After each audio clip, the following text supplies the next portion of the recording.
Un nouvel habitant du potager, arrivé la nuit dernière, a bien décidé de rompre cette longue trêve estivale. Un individu dont les légumes pressentent déjà le danger et qui attend toujours la nuit pour entrer en activité.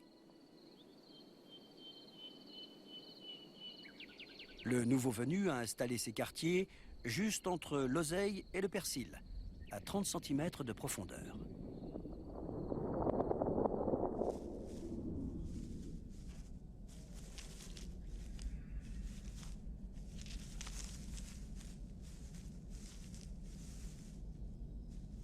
« 22 heures. La nuit vient de tomber. C'est l'heure pour le campagnol d'aller au travail. Dernier coup de patte au nid de mousse et c'est le départ.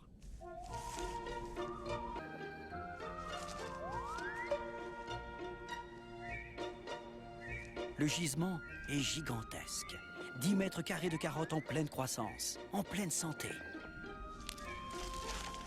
Il suffit de creuser cette terre toute molle dans la direction de l'odeur sucrée la plus forte et c'est le gros lot assuré.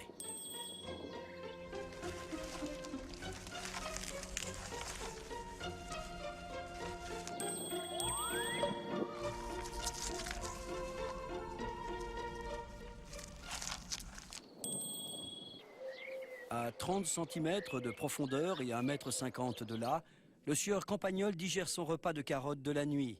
Mais soudain, c'est le drame.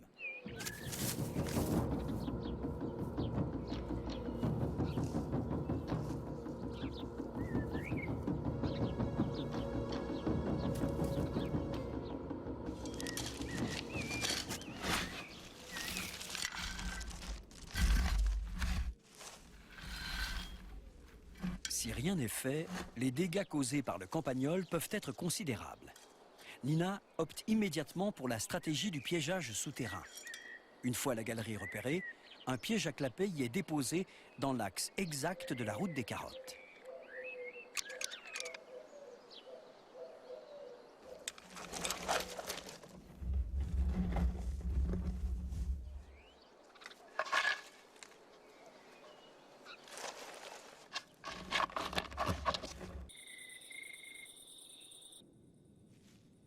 Les 2 nuits qui ont succédé à la mise en place par Nina du piège souterrain, le campagnol a soigneusement évité la zone, préférant d'autres explorations.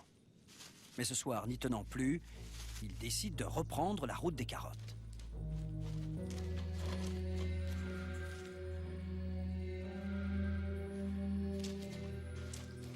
Devant cet objet surprenant, la prudence s'impose quelques secondes.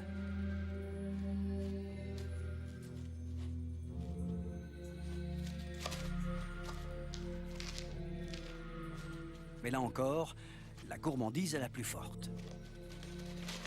En fait, elle est le plus puissant allié des jardiniers.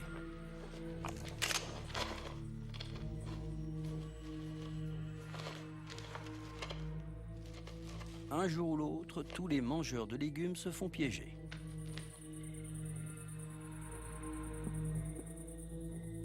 Dès demain, Nina exilera le campagnol du persil dans une prairie à quelques kilomètres de là. Fini les goinfreries faciles dans le potager familial.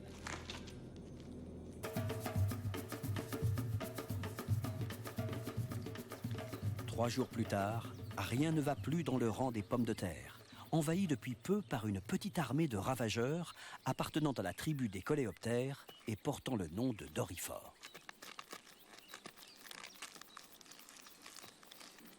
L'escouade présente sur le terrain a une double mission. Premier objectif, engloutir la plus grande quantité de feuilles de pommes de terre en un minimum de temps. La nature est bien faite, l'appétit des envahisseurs est sans limite.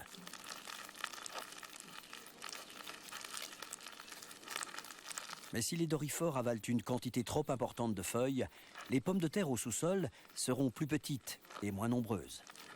Deuxième objectif des envahisseurs, se reproduire le plus vite possible pour saturer la zone en éléments actifs. La nature est encore bien faite.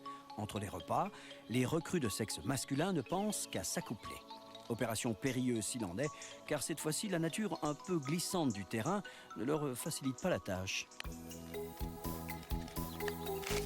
Si la concurrence s'en mêle, le travail est encore plus difficile.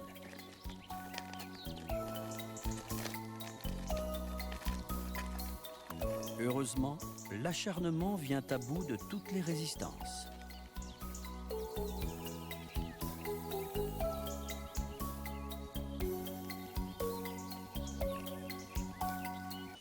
Dans le rang des pommes de terre, Annick repère immédiatement quantité de trous illicites qu'elle attribue immédiatement à des exactions doriforiennes. La contre-attaque est immédiate, simple et sans parade. Le ramassage systématique de tous les adultes en présence. 3 coups de filet d'un quart d'heure chacun suffisent à éliminer radicalement toute la population d'envahisseurs. Pourtant, un tout petit centimètre carré oublié permet à la tribu d'Orifort de ne pas perdre la partie. Dès le lendemain, les œufs éclosent et donnent naissance à autant de larves minuscules.